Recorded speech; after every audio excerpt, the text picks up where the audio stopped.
Welcome back.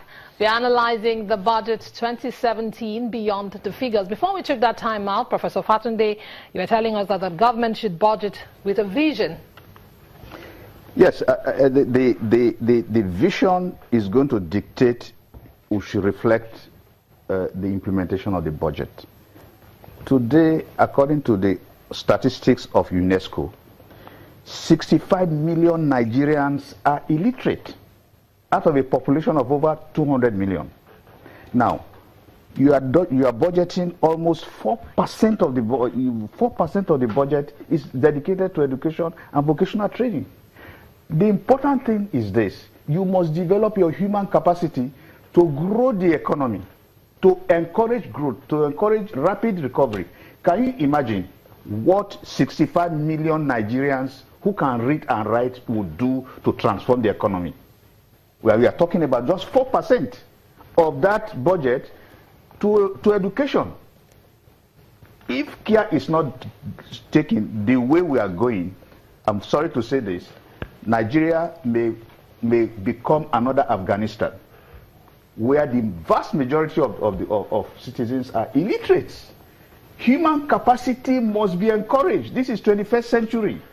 Human capacity. What you are doing now is first of all, you are depending on oil, you are borrowing money, you are not even encouraging the speedy passage of petroleum industrial bill to grow the economy. And on top of that, you are voting only 4% to education and vocational training. Where are we going in 21st century Nigeria? We need a rethinking of the philosophy of budgets. Okay, Mr. Dagunro, yes. The National Assembly tinkered with the budget. Yes. 7.298 was presented by President Buhari. They increased it to 7.441. Right. Do you think that was justifiable with the allocation made to certain sectors? Yes, just like what Prof was saying, on that, let me just quickly contribute that you have a UBEC, Universal Basic Education, having 92 billion, and that is to start the ball rolling. If you have the basic education for all people, at the end of the day, that will go a long way to develop the educational sector. I know that we still need to do more, and that is what I said, that what has been given to education, if you look at it, President Buhari submitted 50 billion, and the National Assembly, made it up to 56 billion. So they have contributed somehow into that as well. So you have seen the way they have adjusted here and there and making it up to what it is right now.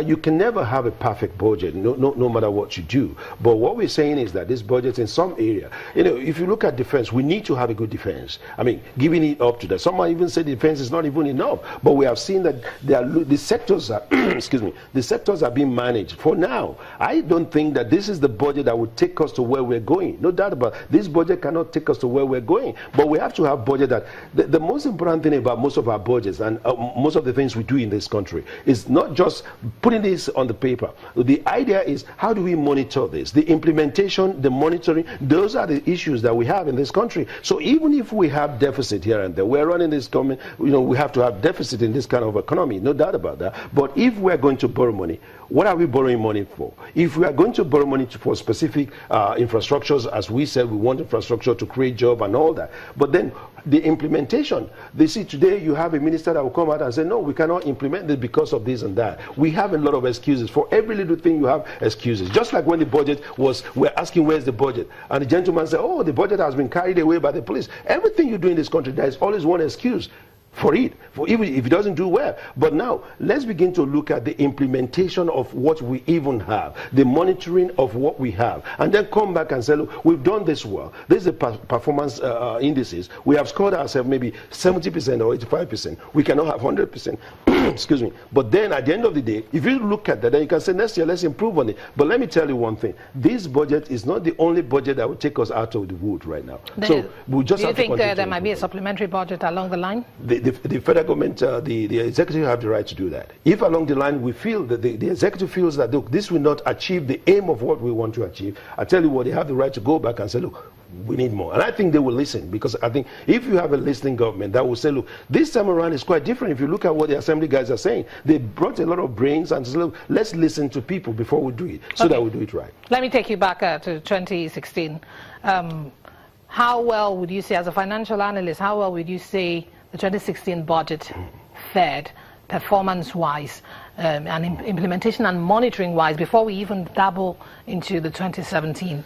Since you said this is not the budget that's taking us out of, this is not the budget that's going to take us to the promised land, but obviously we are on our way perhaps. You know, 2016 budget, you know, a lot of stories surrounding it, the pardon and all that. That's history right now. And, you know, until when we begin to have statistics, and I don't think this performance can be measured fully right now, because we don't have the statistics that will measure it. And until when we begin to have these statistics, but we know 2016 was a very turbulent time, and we have this recession thing going on. And that was even good for this country, because virtually every Nigerian knows what recession means. And then people are beginning to say, when are we coming out of recession? So everybody is alert right now to see. I tell you what, the infrastructure will help us if we develop infrastructure with what we are seeing right now. But I'm surprised that we are hearing again from the Minister of Power, who is saying that, look, these discos, these other people, they are not making things easy for us. We might be having problems. So these are the excuses that I say we'll continue to hear. But 2016 has given us an opportunity to see how the government works. And it has given us, especially where there was a lot of problem in 2016, most of the manufacturers, they have issues. We have foreign exchange issue. We have fiscal policy issue. We have monetary policies issue. So until when we begin to see how can we come together, you cannot do this just alone. If the monetary policy is right, the fiscal policy has to get along with it as well. So now we are beginning to see that the forex exchange, we've tried a lot of things with foreign exchange, and we've, you know, devalued our naira. We've done a lot of all the other things to make it work. So now we are coming out of it gradually to say these are the areas we have to go through. The central bank has tried so much, and they're coming up with so many, a lot of, you know, backlash in some of those things when people say, listen, this is not the right thing to do. These are the right things to do. But right now we are beginning to even see the small, medium entrepreneurs who are given the chance to have a window to buy their own forex as well. We have seen a lot of all these things coming up. There's a board to support the sovereign wealth fund. There's all these things coming up. That's why I'm saying it's just a matter of time. We were in a mess before now, and gradually we are coming out of it. And don't forget,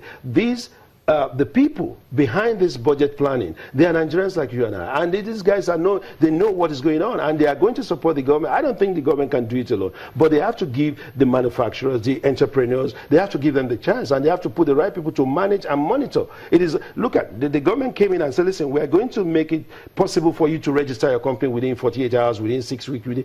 Gradually, I think those things are working. So it's a gradual thing. And I don't want to be true. I want to be cautiously optimistic about what we're saying. We have to be cautiously optimistic about seeing that can this thing take us? When can it take us? Nobody. I tell you what, nobody can tell you precisely when the economy will generate surplus. You know, for instance, now you look at Germany, they're even blaming Germany. Germany has about 275 billion in surplus. And now France has about 50-something, even America has about 50-something, and now we're looking at it. What? Because they will say Germans are saving. Are we having the opportunity to save? Can we save anything from these? These are the areas we have to begin to look at. Okay, Professor Fatunde. Yes, please. How do you think implementation of the 2017 budget can be better monitored for better results? Well, this budget itself, the fate is hanging on external factors. The volatile price of oil, the insecurity in our agri sector because of the contradictions between rustlers and farmers, and the inability to pass the petroleum industrial bill. If all these factors are outside the control of Nigeria, this budget will just become a budget you just put into the locker. That is the problem. We have a dependency economy. And I want to go back, compare Nigeria and South Korea. Briefly, just briefly. In 1960, because we need to look at the economic history of Nigeria and South Korea before we can make pronouncements. In 1960, South Korea was at the same underdeveloped stage with Nigeria in 1960. Now, look at what has happened now.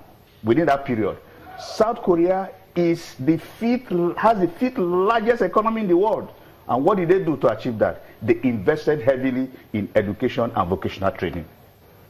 What has happened in Nigeria? South Korea today invests 65% of its annual budget on education and vocational training. Nigeria, 4%. What do you want to achieve by that? But Prof, one sector that has actually gotten an increase in its capital allocation is the agricultural sector. It got 103.7 billion as against 31 billion in recurrent. It cannot all be gloom. Yes, but you see, look at the agricultural sector. There's a lot of insecurity in agriculture. You know what I'm saying? There's a lot of insecurity. When you take the Middle Belt, take Southern Kaduna, take some other parts of the country, there are pockets of insecurity. So how will the farmers grow this economy if they are not secured? How will they grow? So we put money on the ground for agric, but there's insecurity. Farmers cannot go to their farms because of cattle rearers. That is the problem. So at the end of the day, how will we drive this budget if in agriculture we are not capable of providing security? You know, and finally, the petroleum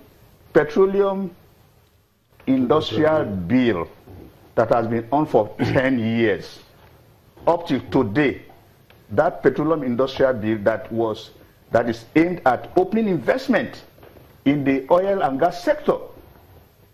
Politicians are still debating over it. Where do we go from here?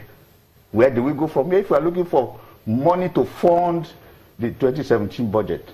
And finally, on this, we are going to borrow money from China, but I don't know, some billions from China. To do what? We are not going to invest it in agriculture, education, and vocational training. We are going to invest it in ensuring that transportation in some parts of the country becomes a reality. No, it's not invested in education, it's not invested in vocational training. So what you're going to have is that you're going to bring Chinese technicians, Chinese workforce to come and drive our transport sector. We are not adding value to it. Where is the whole philosophy of local content in this? I think, let me just come into that briefly. You see, when we're developing infrastructure, there are certain things, even with technology, that we cannot do alone. Nigeria has not grown to that level where we can say we can manage. Look at the kind of our railway system. You know, you have all these tracks that are not being managed well. You have even it will get to a level whereby even if the Chinese are bringing their knowledge, they are bringing their technology into this. Our men and women in this country, you know, we are brilliant. One thing that we can say, we are brilliant men and women that they're going to tap into this and get. Even the Chinese people that you're talking about, when they were going to take into this technology, they went all around the world. That's where they came to Germany, they came to all over the place, and they were doing all these things. But what we have to realize is this: we have to, excuse me, start somewhere to build all this, even if we have not built it for the past years. It's just unfortunate that we look at Buhari's administration as just the administration that has to do everything within 24 That's a good place to anchor for the time being. We take another moment. When we return, behind every cloud, there is a silver lining. We look into the finer details of Budget 2017. Stay with us.